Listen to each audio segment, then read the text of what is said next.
Hello everyone. आज के इस वीडियो लेक्चर में हम लोग पढ़ेंगे वर्ड्सवर्थ के द्वारा लिखी गई एक बहुत ही खूबसूरत पोम जिसका नाम है माई हार्ट्स लिव्स अप। ये कविता वर्ड्सवर्थ ने 1802 में लिखी थी और 1807 में ये पब्लिश हुई थी। ये सिंगल स्टेंजा की एक छोटी सी कविता है, लेकिन ये बहुत ही गहरी दार्शनिक बात कहती है। इसमें वर्ड्सवर्थ ने दिखाया है कि कैसे बचपन की भावनाएं, प्रकृति से जुड़ाव और इंद्रधनुष जैसे साधारण चीज़ें इंसान के पूरे जीवन और उसकी कविता की शक्ति को आकार देते हैं। यह कविता उनकी इमॉर्टैलिटी ओड से भी जुड़ी हुई है और रोमांटिक युग की सबसे यादगार जो लाइन है, सबसे फेमस लाइन कहती है, the child is the father of man. Wordsworth ने ये कविता 26 मार्च 1802 की रात को लिखी थी। उस समय वे अपनी बहन डोरोथी के साथ डोव कॉटेज ग्रासमेयर में रह रहे थे। लिखने के बाद उन्होंने कई बार सोचा कि इसे बदले, लेकिन अंत में फैसला किया कि इसे एज इट इज़ रहने देते हैं। Child is the father of man, ये इस पोम की सबसे फेमस लाइन है। तो चलिए हम लोग इसको लाइन बाय लाइन पढ़ते हैं। वर्ड्सवर्थ कहते हैं, my heart lives up when I behold a rainbow in the sky। Lives up means कि खुशी से उछल उठना, और behold मीन्स कि देखना, कि जब मैं आकाश में इंद्रधनुष देखता हूँ तो मेरा मन जो है वो खुशी से उछल उठता है, आनंदित हो उठता है। So was it when my life begin.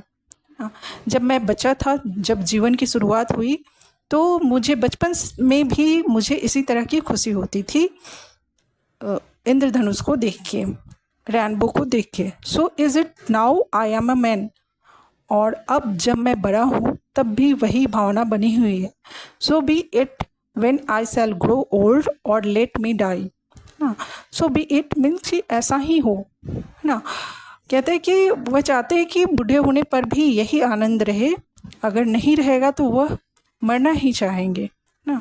कि वो कहना चाहते हैं कि ये जो आनंद है बचपन का वो हमेशा होना चाहिए, हर एज में वैसे ही जो फीलिंग्स है वो होनी चाहिए। आगे कहते हैं, the child is father of man ना, कि बचपन के अनुभव, भावनाएं और संवेदनशीलता ही युवा को आकार देती हैं।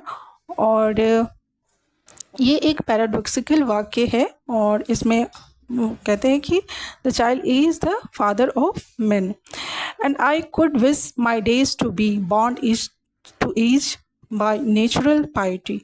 नेचुरल पाइटी प्रकृति के प्रति स्वाभाविक श्रद्धा भक्ति से उनका दिन दिन जो है वो जुड़ा रहे। कवि चाहते हैं कि उनके जीवन के सभी दिन एक दूसरे से प्रकृति के प्रति श्रद्धा से बंधे रहे, यानी जीवन का हर हिस्सा प्रकृति के प्रेम से जुड़ा हो। तो बचपन में हम नेचर से हमारा एक अलग ही तरह का जुड़ाव रहता है, और जैसे जैसे हम बड़े होते हैं वो जुड़ाव कम होते जाता है और वो बचपन की खुशी जो है वो खोती जाती है।